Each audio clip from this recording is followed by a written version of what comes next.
it's just nuts out there, all over town.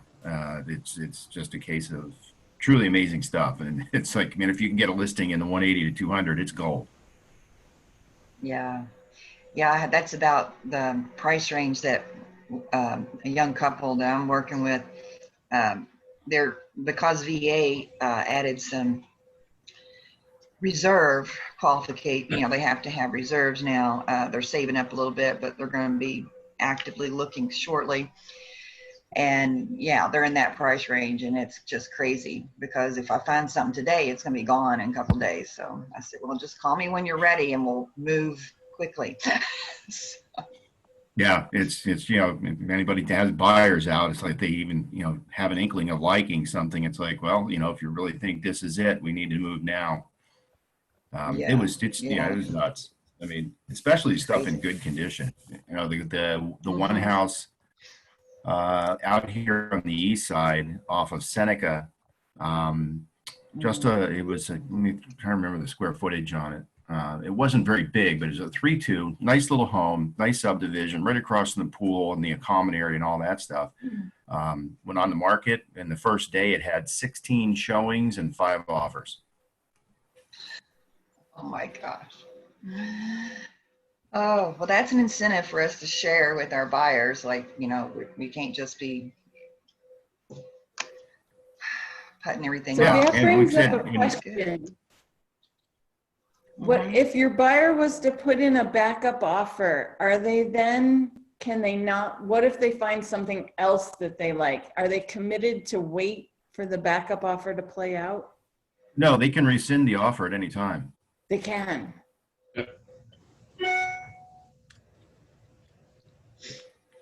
I was wondering. Yeah, so that's the other stat. Out of 17 homes in the 180 to 200 range that my people have taken interest in, 9 of them went in contract over the course of 5 days.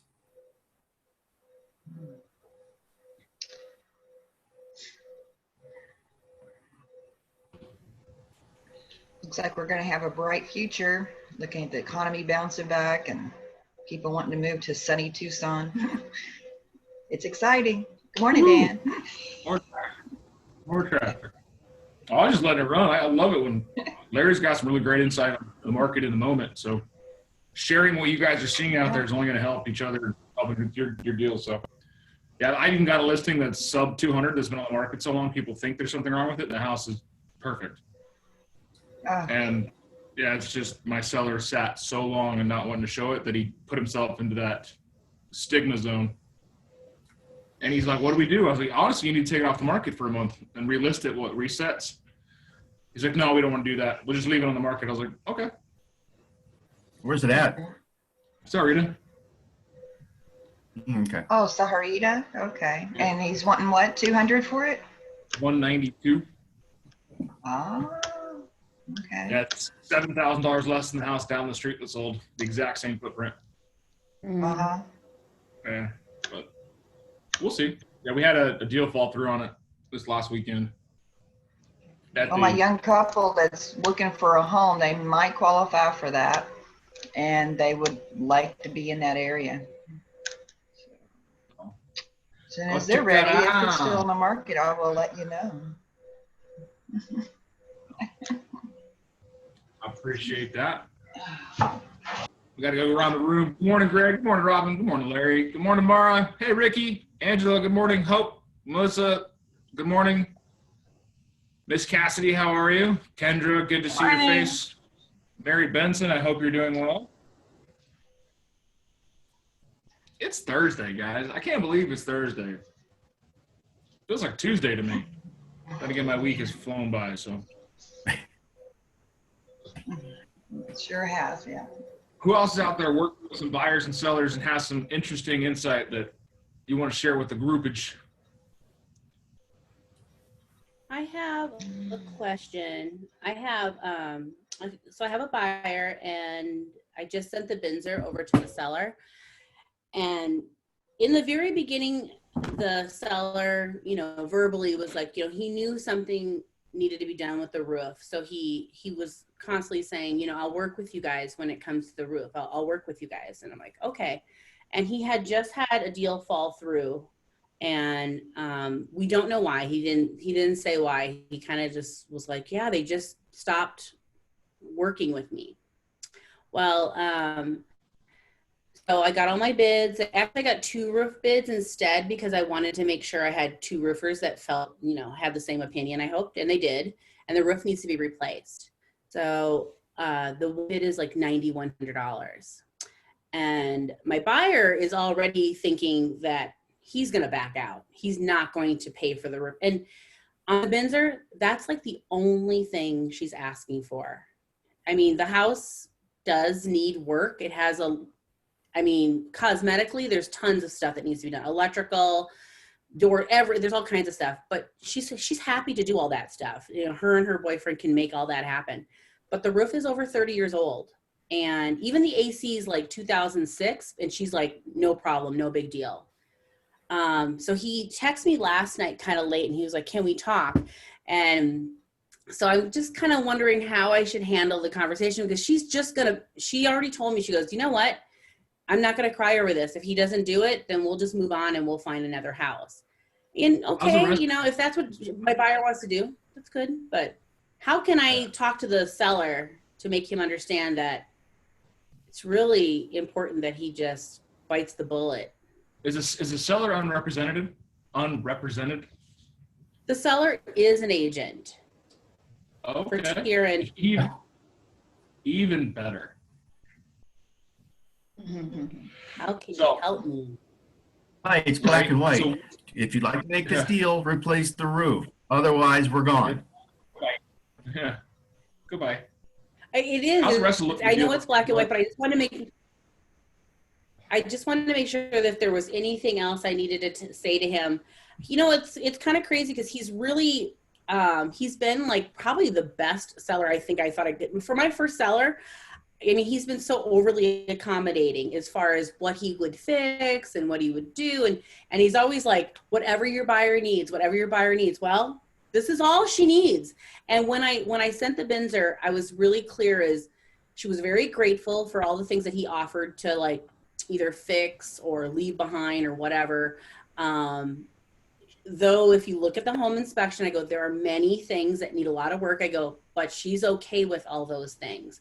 All she wants is this.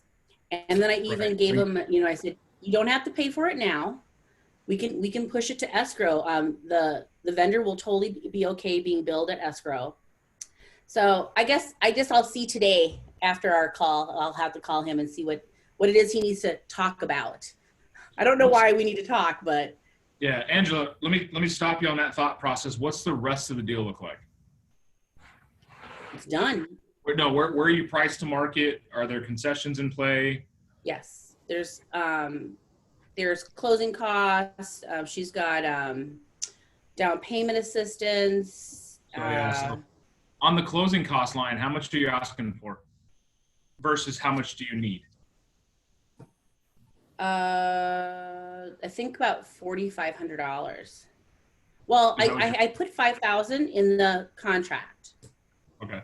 Because down payment assistance usually pays you 4%. And so you get 0.5% of that towards your closing costs. So one thing I would say is work with your lender to make sure you get an exact dollar amount that you need for closing costs. And if he comes back and says, I can't do it, I can't afford it, be like, listen, why don't we just shave a little bit of the closing costs, throw him $500 back. It's like the gesture of that, because if you can still cover it with her down payment assistance and the closing costs you're already asking for, it might give you a little lever to get them to move. You'd be surprised when you've got a sticky seller it's really accommodating and really helpful in wanting to do these things. But it's a dollar figure. They're like, oh, I can't do it. And you move a little bit, and all of a sudden they're like, yeah, no problem, I'll do it. It's a strange. Just don't offer it up until you have to. Just know where you're at all times in the deal, and knowing where you have a lever to position on. That's one thing to do with it. Or if the house is undervalued for your offer in the neighborhood, is your buyer willing to increase their offer price a little bit? The opposite side of that, just a tad up to move along. Say, Mr. Seller, I know that you're gonna, be putting some money into the roof. It does need it. It's beyond the economic life of that roof and is no longer safe in that home. key term. It's a trigger term. And the structural integrity of the roof is being challenged, the fact that it's 30 years old. So 2 of the 3 items that are major concerns in an inspection period. And then try to pivot. Go ahead, Larry. And one more, the other point in that whole, and exactly what Dan is saying, Angela, the final statement is, you're going to be dealing with this with the next buyer anyway. Absolutely. In other words, the roof issue is not going to go away. Exactly. He needs to just address it and, let's move on. And he can sell his house and be done with it. He can move on and have his wonderful life on his land that he wants to have. Okay. Big Dan. The good thing is, his motivation. We've all talked about anchoring on that. So do what you've been taught, young Padawan. Yes, I will. What's up, Tess? Can you go back the first part of what you were telling her from the seller perspective? It was a lot of Greek to me. The $500 back, all of that stuff. What? So just in the basic run, when you ask for seller concessions, it's a very neutral term. It doesn't have a negative connotation. And some sellers and buyers don't really understand what it is. And essentially all a seller concession is at the time of closing, they are handing you back X amount of dollars. And when you could make that reality real, instead of handing them back $5,000, you're offering them a $500 discount. Like, hey, we don't need all of it. Why don't you keep $500 for yourself? And that actually will start the lubrication of agreement in the long run, because it's the law of reciprocation. When you give, they give. The great thing about it is, in a deal like this, it's not even. You give a little, they give a lot. One of the tactics I talk about when doing offers on houses, if you need $5,000 in closing costs, offer $1,000 more on the house. In a market like this, you might need to add a lot more than that, but that's the funniest thing is you add just a little bit on the front, giving a higher value, and they overlook the fact that it's a concession, and they're like 3%, whatever, they're giving me $1,000 more on the sale price. It's the law of reciprocation. You're giving, they're giving. And if you need the closing cost assistance, like your buyer needs that cash back at closing to fund the deal, then on the front end, you just increase the sales price a little bit and start moving those. I've won deals like that where needed complete roof replacements, and my buyers have paid for 10% of it. Seller paid for the rest. Or if it was marginal, then the buyers and sellers kind of 60-40, 50-50. And the argument to that is, to get the deal done, you need the roof replaced. It's not going to appraise at value with a bad roof. What kind of loan type we work with? Down payment assistance is an FHA or government, so it's definitely not going to fund without the roof. If he has an appraisal on this house, it's an FHA, it'll stick to that house for 6 months. And if he's a decent agent, he's going to know that. So regardless of what buyer is going to buy this house, and 90% of the loans out there are some kind of government loan, it's going to stick. He's going to be stuck. Like Larry said, he's going to be stuck with this issue regardless of who buys it. Even a cash buyer is going to go, hey, I'm going to offer you $10,000 less on this house that needs a new roof. Does that make sense, Tess? Yeah, I was going to mention this. Yeah, and in this climate, anybody who's new, if you haven't learned that trick of basically financing your closing costs, that's one of the ways to win right now, because everybody's coming in at or above asking. So to build in most of your closing costs in your offer is a really good trick to get the seller what they're asking, but to also build in your closing costs. Yeah, I see a lot of offers come through the deals that I scrub. And I'm still surprised when I see offers out there that start under asking price and full closing costs. And it's kind of baffling to me. Like, agents are like, hey, this is a good idea. Let's try for it. And the counter after counter after counter after counter. Now we're $5,000-$6,000 over list with the asking with the asked closing costs. So be diligent, be smart, come at it, give your offer the best chance to survive. And that's just come at, like Mara said, I like that, financing your closing costs. If you need $5,000 in the back, you better front load it. That means put it on the offer price. Yes, Tess, I know. The whole process is Greek too. The great thing about Greek is it's a hard language to learn. The only way you learn it was full immersion. Well, one easy way, to briefly explain it, it's if they're asking 200,000, the seller wants 200,000. So I'm going to go in and I'm going to offer 205 or 207 if I need that much in my closing costs, so that once I ask them for the 2 or 3% in closing costs, they're still going to net their 200 or gross it. So they're not losing anything. So when we say finance, that means they're really putting it on their mortgage. This is the amount that I'm paying for this. Obviously, it has to appraise, but and that can become an issue later on. But then again, each side, like Dan says, usually has to move a little if it doesn't appraise for that higher amount. But it's still a really good way to win deals right now. Yeah, the one thing Yeah, I the other- challenge all. Go ahead, Larry. I was just going to say, in Tess, in financing the closing costs, the definition of that is raising the sale price, you're encumbering the buyer with those closing costs, but they're financing it in the loan. And remember, with our interest rates where they are, every $1,000 is about $4.75 on their mortgage payment. So somebody, as long as that extra $20 or $40, whatever it might be, to cover, help them cover their own closing costs by offering more, as long as it doesn't change their debt to income ratio for the lender, that's literally what the definition of financing the closing cost is. But on the buyer's side, it's like, if you really want this house, another $20 a month is what you're going to put in your payment to make this happen. Is that worth it to you? And 99% of the time, yeah, if you can, to get $5,000 in closing costs for $20 a month over 30 years is a pretty good deal. But Larry, I don't feel comfortable offering more than the house is sold for. Like, if they wanted more for the house, why wouldn't they market it higher? I don't want to pay more than the house is putting the sale for. You're not paying more for the house. You're paying for the closing costs. This is how you're getting your closing costs. Yeah, the house is on sale for 200,000. Why are we offering 205? To help us win this deal and to help bridge the gap, because we need closing costs covered. You're literally financing your closing costs with that extra $5,000 on the sale price. And the seller is getting their full price. That's what makes this offer stronger.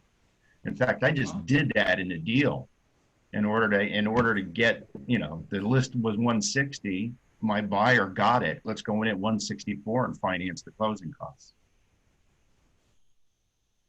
If Larry, you had can I the- make a comment? Yeah, Dick, go ahead.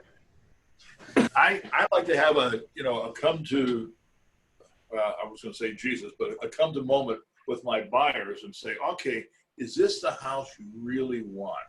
How bad do you want this house? How will you feel if you get outbid by $1,000, which would be $4.75 a month on your mortgage if this deal slips through? Let's be smart about it. And this is how we work it. And I think it's sort of like hitting my overhead with a 2x4. But I say, oh yeah, I really want this house. Well, how are you going to feel if you lose it? I mean, when we go out to help buyers buy a house, we're saying we want to help you win this house. And then we'll do all our paper. It's just an attitude that I like to set up with the buyer ahead of time. So this is not just a one-time negotiation event. It's an ongoing event. Depends on how you structure the deal. Yeah. There are some deals that you negotiate at the front and then just do the process closing day. And there are other deals that you have to negotiate every single point. I just had a sale that had 6 counter offers. Wow. I heard. Yeah, so But we won. yay! So Mark. can I reiterate the- All right, Mara, go ahead. Oh, I was just going to reiterate what Dan was saying about making sure you know where your loan is, because on one of my last deals, I asked for only 2% to be more competitive. And the lender was giving a credit too. And then when they didn't want to do repairs, they offered $1,500. So we literally had too much. We weren't going to be able to use everything. And it came down to the wire. And so moving forward in the future, I might make them lower the price of the house by that. I mean, we were able to use everything, but it took a lot of finagling by the lender. So again, that's kind of a caution to folks. If you ask, like he was saying, if you don't need the whole amount, up front, don't ask for it, kind of, I mean, or give it back to them if they need it. So being able to talk with your lender, because I asked them up front, are we going to be able to use all these credits? And they're like, oh yeah, no problem. And then we had so many credits that they were scrambling to use it all. So Yeah, that's a great point. So as a team, I don't care if you're an independent agent, you're an agent on a team or whatnot, your team is your lender, your title company, your inspectors, your home warranty people. That's your team. It's super imperative that you guys communicate with your team and know every aspect. Where are we at on the closing? What do we need for closing costs? How movable are we on the sales price? If we're approved at 210, can we go up to 215, 217? Knowing every aspect. So when you go in, like Larry says, let's front load that deal. Let's offer that money. And one thing I like to tell you, I've actually had clients say the same thing. Why would I pay more for this house? Mr. and Mrs. Buyer, is it easier for you to pay that extra $20 a month or for you to scrounge up $6,000? And then they're like, well, $20 a month. I was like, yeah, because on top of the down payment you guys have already saved for, and that's great. You have the money for the 3.5% down. There's going to be title fees, lender fees, other closing costs you're going to have to pay for, which could summate to about 3% of the loan. In the worst case, do you have that cash as well? And then like make it real. Great. Why don't we ask the seller to help pay for your closing costs when we close the deal? And we're just going to give them the money through the loan. That way our offer is more aggressive and you're going to win that way.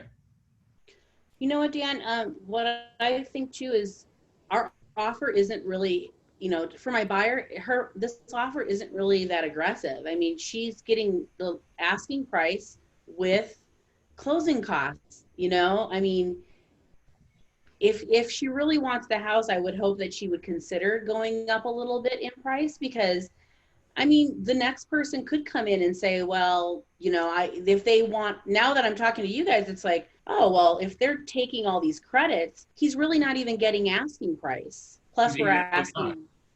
People think that. They're like, oh, I offered full price on the house, but I'm getting closing costs. But you got to realize that's a dollar for dollar reduction in the sales price of the house at the end of it. Yeah. It's the same as selling a $200,000 house, getting $5,000 in closing costs. You're like, well, I gave him $200,000 for it. Like, no, you didn't. You gave him $195. some buyers, it might help to show them both columns on the closing cost sheet so they can see how much the seller's giving up in commissions and all that too, and the concessions. Yeah. You know, I heard the term there, if you really want the house. And that's very important because oftentimes we'll ask the seller or the buyer's agent, how motivated is your buyer? How motivated is your seller? All right. And I think we need to ask out of our own client, how motivated are you to buy a house? And is this, if you say, well, yeah, it's a nice house. If I don't win it, I don't win it. Then we got a little problem because I want to see passion there. I want to see someone say, oh, I want that new car. This is, sales is an emotional business. And if someone doesn't have their heart into wanting a house, if it's strictly business, if there's a lot of people just did all, purely business, they're going to buy the house, invest it, whatever, that's a different story. When a family wants to buy a house to live there and raise their family, how bad do you really want this house? That's a major question. Yeah, if we just got to break it down to them and make it work in the language they speak. The other day on the Bold Call, they talked about don't use the real estate jargon. Don't use our lingo. What's a comp? What's a CMA? What's concessions? These are all terms they're commonplace for us that we use every day in and out, and we know exactly the levers that they pull. Our clients on both sides of the deal, regardless of how experienced they are in real estate, don't understand. When I tell people about concessions, it's just like Larry, just right over their head. They're like, oh, concessions. Okay, cool. Like, no, you're going to be giving your buyer $5,000 of your money when we close this deal. Does that sink in a little bit more? Or to the buyer, you're asking the seller to give you $5,000 of their money to pay for this. Or in Angela's case, it's only a roof. Like I've even heard her say, it's the only thing on the Binzer we're asking for. You're asking for $10,000 of that seller's money. You know, it's funny, after all of this conversation, I'm just like, oh my God, we're just taking advantage of this man. I mean, he's just trying to sell it for $220 and we want like $15,000 of that. I'm like, I don't even have 50. I mean, that how dare us even think we should do that to him? He has a family he needs to, and a future. Go ahead. It would be, if things go sideways, and I hope it doesn't for this deal, the seller doesn't technically have to do anything. But if it does, I would relist it, add the price of a roof, and then write in the listing that he will repair the roof upon, prior to close of escrow or something. They're right. It's not way. Yeah. Unfortunately, the owner is the seller.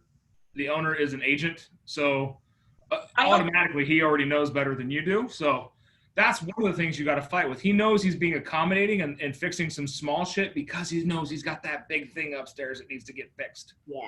So I'm going to offer all this small piddly stuff that I can do on the weekends, and it's going to cost me a couple dollars versus this massive roof that I got to replace. Yeah. I'm glad that we kind of changed the view of you have it on there. If that's one thing that sinks into anybody on the call is making it real, making it a pain point that you can talk about. Because as a buyer's agent or a seller's agent, I don't care, like whatever side you're working on, you need to be able to talk the language that's going to incite the emotion. Absolutely. So that's going to be the biggest thing for you. And when you're negotiating that Binzer, get off of the whole, well, it's the only thing we're asking for. Yeah. Mrs. Buyer, I totally get it now, that's for sure. You're asking for $10,000 in repairs plus $5,000 in closing costs. That means that he's cutting you a check back on this house for $15,000. It doesn't mean that the house doesn't need the roof. I'm not saying that at all. I'm saying that if you're going to be the benefactor of a brand new roof on this house that you're probably not going to have to touch for the next 10 to 15 years, so half the economic life of that house loan, don't you think it's fair that we invest a little bit in it ourselves? Well, yeah, I totally do. And that's how it's not just us versus them. And that's the one thing I love about this company is it allows us to teach each other and grow where it's not us versus them. It's working together, not against each other.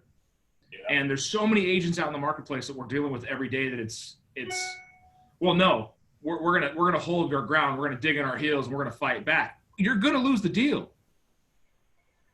Like I don't care about your pride. I don't care about your win streak. If it doesn't make sense on both sides, it's not a win-win deal. No deal. You know what? And my buyer, she already came to the conclusion that he won't do this. And she told me, she goes, you know what? If we can't buy it, I'm not going to cry. And the only thing that it made me feel like is like, wow. So she basically doesn't value my time whatsoever because I'm running around town showing her houses and doing all this for her. But she's like, well, you know what? If it doesn't work, whatever. I'm not going to cry any tears. We'll just start all over again, you know? It just tells me we haven't anchored her well. Hey, Angela, one other side thought. You said you had 2 roof quotes. Would it be prudent to get a third just in case it comes in $2,000 less? Always get a third. I usually get 3. Yep. Who did you use, by the way? Let's talk about that. We're over our scripting call now. We have time to banter. Copper Ridge, Copper Ridge and Roof Savers is who I used. Okay. Roofers are us. And Roof Smart. Roofers are us. Yeah, Roof Smart has been good and they're quick. I've already sent the Binzer. I had my 10 days, so wouldn't it be up to him to even do that? Now he has 5 days. This is just for your pipeline for the next deal too. Yeah. Okay, roofers, and then it's just the letter R and us, right? Roofers are us. Who's got the phone number? Come on, don't leave me hanging.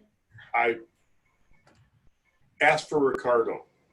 He's the guy. Ricardo's not the phone number, Dick. 358-8794. All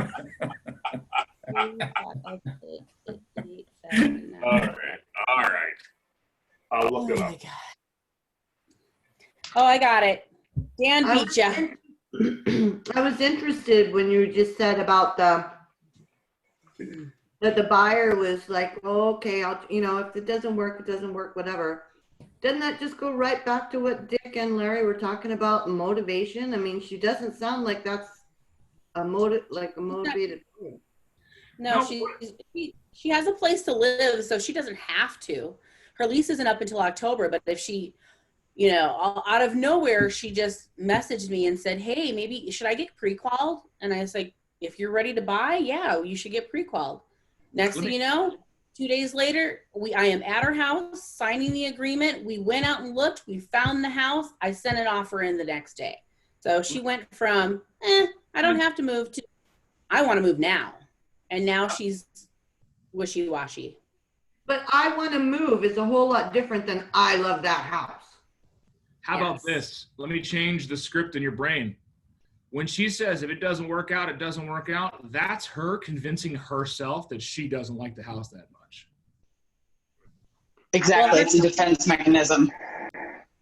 What's that? You know It's a what? defense mechanism. It's not just them It's a being defense mechanism. Yeah, it's them disengaging mentally. You, and we talk about this all the time, need to anchor back to the motivation. What was it about this house that they love? The neighborhood, the house, the color, the patio, the dog door, whatever.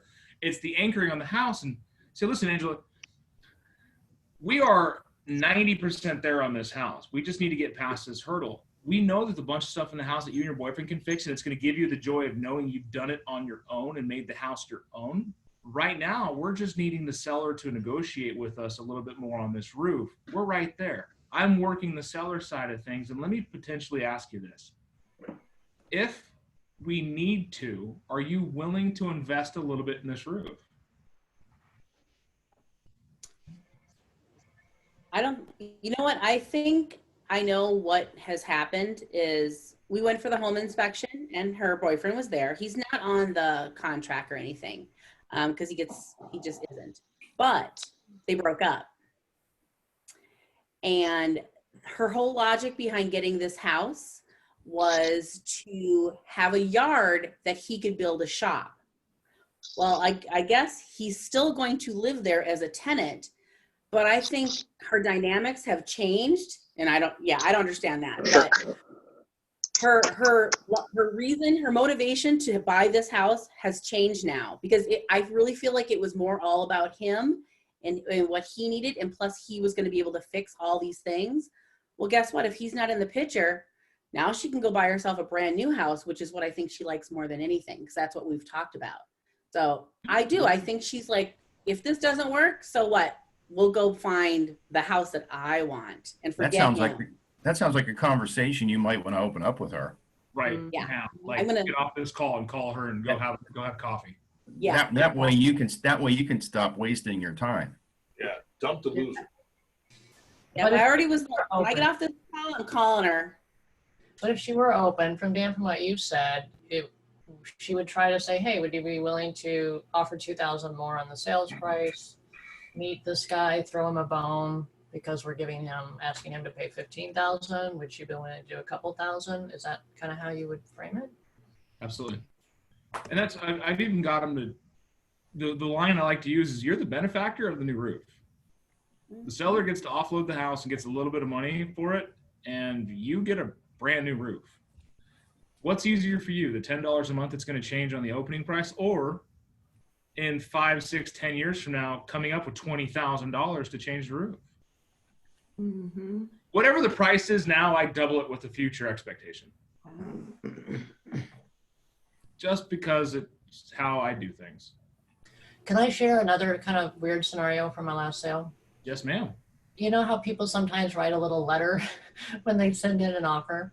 So I had the listing and the guy is an investor, but they went ahead and wrote a nice letter, but they just gushed, right? And he's an investor and he's like, no, I'm not going to move on my price. I just want my asking price. He didn't budge a dime because he's like, they love this house. They're going to pay my full price. So I just thought it had never, to me, in my mind, worked like kind of against the buyer to write a really nice letter.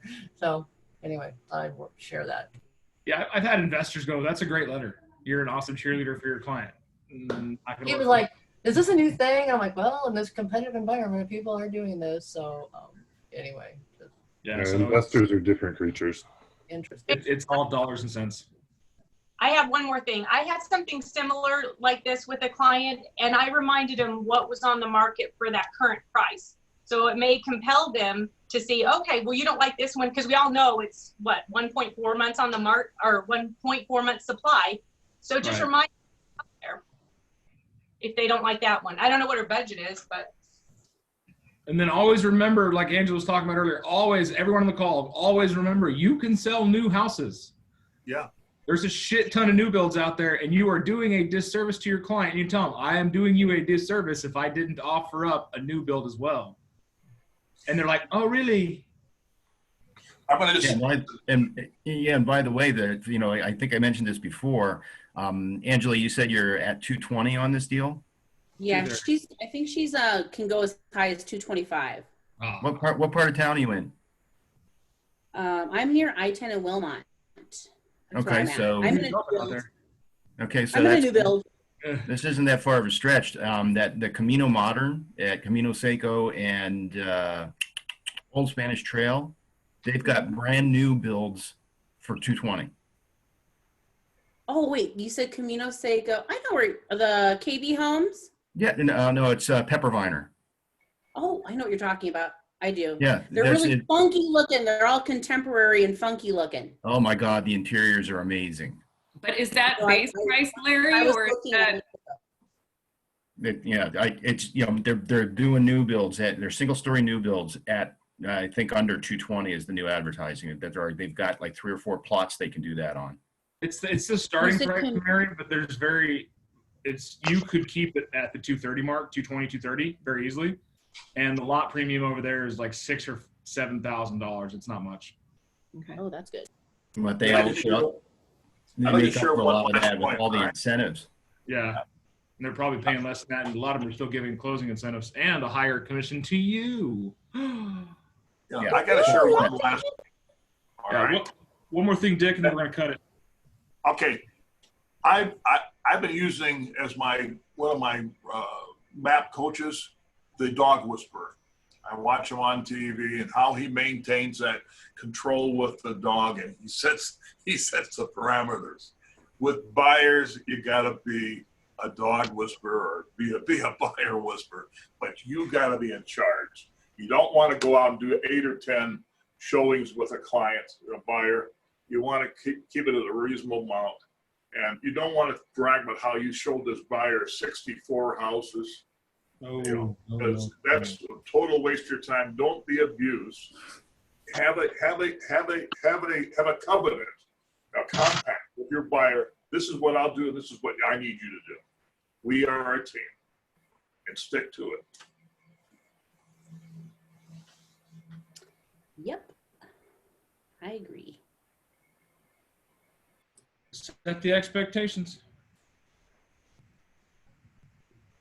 Bye, everybody. Thanks for all the help, you guys. Well, I love how our Thursday classes turn into these very open conversations and stuff like that. Thank you guys for participating. Hopefully you all took something out of it. And I Definitely. appreciate you all joining in. Enjoy your bold today. Be great. Go do something awesome and be good to each other.